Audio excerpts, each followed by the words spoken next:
going through a little something right now. We're talking about the water crisis. So, God placed on my heart a word. Yeah, That's right. I hope y'all got your Bibles. I'm going to be jumping around in scriptures. The title today that I'm going to share said, would you give Jesus a cup of this water that we are drinking today? Amen. Water. Water. yeah. Come get your free water. It's been heard all over the city and all over the state That's right. about the water crisis. Water. We thinking about it in the natural, but water, what does it represent in God's eyes? What does it represent in the Bible? It was here before we was here. It was here in Genesis at the creation. Before it was formed, he said the earth was out void. Darkness was upon the earth. And the Spirit of God was hovering over the face of the water. All That's right. The water. Now we know that God dealt with water at his first beginning in the creation in common. As we just read about it in Genesis. Water was covering the earth. All right. The water that we complaining about or going through about right now. Water. I'm going somewhere. All right now. I'm going somewhere with this water. Amen? Yeah. I want to move on in the story. Let us move on to the time that the man of God, the Son of God, was called on earth. And his name was Jesus. And see what he has to say about water. Now, we done heard everybody talk about the water. We done heard the mayor talk about the water. We heard the media talk about the water. That's right. All the superstars and celebrities coming to Flint talking about the water, bringing us water. Yes. Would you give Jesus a cup of this water that we drink? Wow. Because for months you have been hearing all this. Had to say. You've been bombarded with the talks of water, the whole nation been talking about. But 20 years, some odd years ago, I once remembered in the Word that God said something about whose report you're going to believe. That's right. As I started studying the Word years ago, I was listening to my flesh and listening to the Word and the Word and the world. But he told me some new stuff. That's right. He told me how to live by faith. That's right. Who are we believing tonight is the question. We're going to check out Jesus' report and see who you're going to believe. Take your time, baby. Yes, so. Jesus used the phrase water, living water, many times in the Bible. Yes, he did. While he was walking down here on earth. I think it was 820 times he used the word water in scriptures. You want to open the Bible to John, the 4th chapter, and the 3rd verse. And he talked about water. It was a story. Jesus was traveling. He was tired and he sat down. He had left Judah and he departed again to Galilee, but he needed to go through Samaria. So he came to a city of Samaria, which is called Sychar, near the plot of the grave of the ground that Jacob gave to his son Joseph. Now Jacob's well was there, and Jesus, therefore, being weary from his journey, disciples went off to a city to buy food, and Jesus sat alone. And as he sat alone, a Samaritan woman came to draw water. Will you give Jesus a cup of this water? We drink it. The Samaritan woman was coming out to draw this water from a river or a stream, like we get water from the river in this city. And Jesus asked her for a drink of that water. That's right. He said if you knew who it The is. Samaritan woman was quite shocked because Jesus was a Jew. Uh-huh. And the Jews hated the type of people that the Samaritan was. Right. Because they was mixed race. That's right. And Jews thought they was the chosen ones. That's right. So they put themselves above all other races. That's right. So she was shocked when the Jew said, or spoke to her, or even greeted her, because they were supposed to have nothing to do with the Samaritans. Amen. But she had no idea who she was talking to. That's right. And asked him, who could you be to ask her for water since he was a Jew? That's what she asked him. How you going to ask me for water? I'm a Samaritan, you a Jew. Right. But Jesus, being Jesus, ignored that.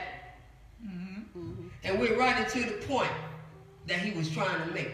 Yeah. That's right. And we'll find that in John 14. Jesus answered and said to her, if you knew the gift of God and who it was said to you, give me a drink, Uh-huh. you would have asked him and he would have given you the living water. All right, we get to the point now. All right. The living water. Living This water. mic is moving around too much. I'm gonna leave it right there. The living water. All right. The living water. I think we in this city forgot about the living water. Yeah. Because we so focused and sidetracked about the water that we drinking. But we ain't thinking about the water that's living water. Amen. If you're a Christian, you should always think about this living water. That's right. Notice how he said,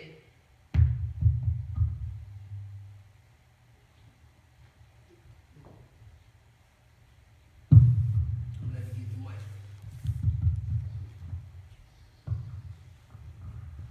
Amen. Amen. We gonna get it right. Amen. Yeah, I was at a funeral a couple of days ago, and this message just came in my soul as I've been all over the city handing water out. Bursting in City Hall last week, we gave 700 platters of water out, and I was just thinking about giving a word. Pastor Peyton had asked me to share a word, and water came up because everybody focused. As Christians, even as Christians, I seen when I was out there handing out the water, they driving through, and they had bold attitudes because they in the flesh. And they just forgot who they were because his crisis came. But as a Christian, Jesus said signs is coming. He said the end times are coming. When the end times come, it's gonna be earthquakes, tornadoes, poison, sickness, and death. That's right. And this water is be a sign of the end times. Right. My God. It's a sign of the inside. That was just in my spirit about this water, about the living water, though. And we so concerned about this earthly water. But Jesus said it's going to be a time that this stuff going to happen. You're going to be sick. People going to die more. That's right. Earthquakes going more. Floods down there. You see how the winter is up here. Michigan ain't never had no mild winters. Right. I'm a snowplow guy. I don't like the mild winters. They down south because down south didn't have snow.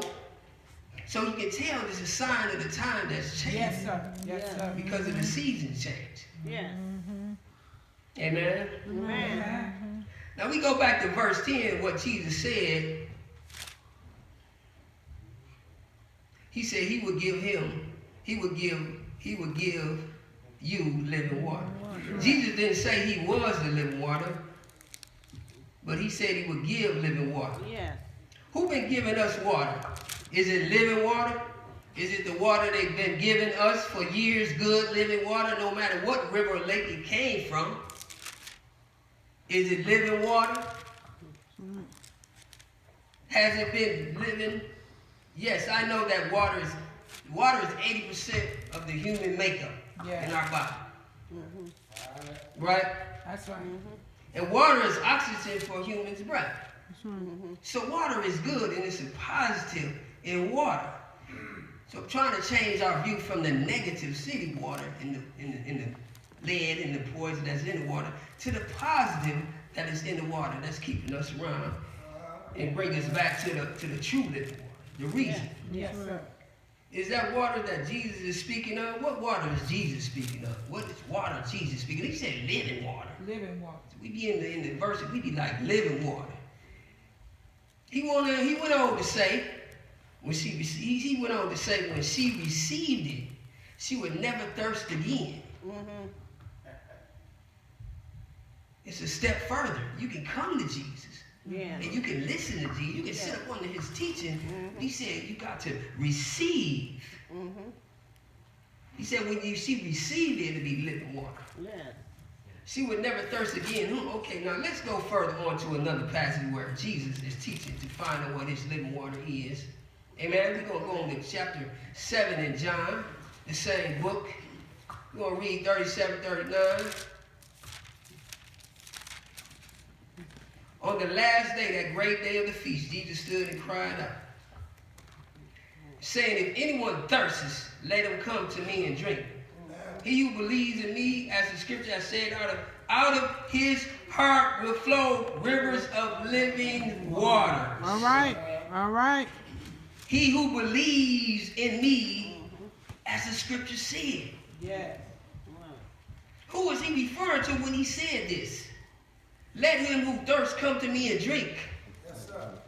I know we are tired of coming to the pipes in our homes with this smelly bad water. Coming to city hall meetings, school meetings. Listen to Channel 12 in the media about this water crisis.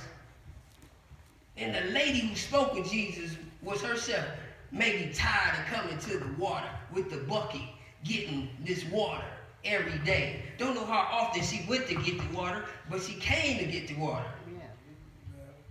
Don't know how long she was getting this water before she met Jesus. Yeah. Right. You don't know how long you're going through what you're going through in your life before you meet Jesus. Yeah. Right. I went through 20-some odd years before I met Jesus. I went through bullets and cuts and incarceration That's and right. pain before I met Jesus. That's right. So we don't know how much water, how much she went through, how many buckets she went through to get to this. That's right. You've been that pipe in your house. You've been crying out to city representatives long enough. So Jesus went on to tell them, when you believe on me, as the scriptures, the word says, from my innermost being will flow rivers of living water. Yes. Rivers of what? Mm-hmm. What rivers are you flowing out your innermost being? What rivers of what is coming from your weekly, monthly sitting up in church, coming out the door? Some of us is still complaining, still speaking doubt, and still hating and meanness, and being mean, cursing yourself by being in this flesh. Over this water here in Flint. The Flint water river is not flowing with living water. Has not been for a while, but does that change what's flowing out of our spirit? Don't let the water crisis change your spirit. Amen. Out of the innermost being will flow living waters. Yeah. Out of your spirit, let's get back into the spirit of this. Yeah. And let's tell them about the living water. Let's tap into our living water and still crying about the crisis of Flint water. Yeah. What for the Christian? For the believer in Jesus? Are you a believer? If so, he instructs us on how to act, on how to live. He told us through Apostle Paul that the just shall live by faith. Amen. Right. The just shall live by faith, not by what you'll hear, not by what you smell, not by what you taste, but by faith in your rivers of living water. Do you still have that living water in you today? Yeah. Is the question. That living water in you from Jesus can cleanse and purge Yeah. all that junk out that's in the water. Yeah. That's right. And at the end of the message, I'm encouraging y'all. And Mark, and I'm going to read it, and I'm going to end. Because Mark says it all. He sums it up for the believer. Mark 16, Mark came to tell us when Jesus went away. He said, he gave some instructions. And I'm going to read it, and then I'm going to end. Later he appeared to the 11 as they sat at the table, and he rebuked their unbelief and hardness of heart, because they did not believe those who had seen him after he had, is y'all still believing even in this water crisis? Turn your face away from the water crisis and back to Jesus. That's right. And he said to them, go into all the world and preach the gospel to every creature. That's right.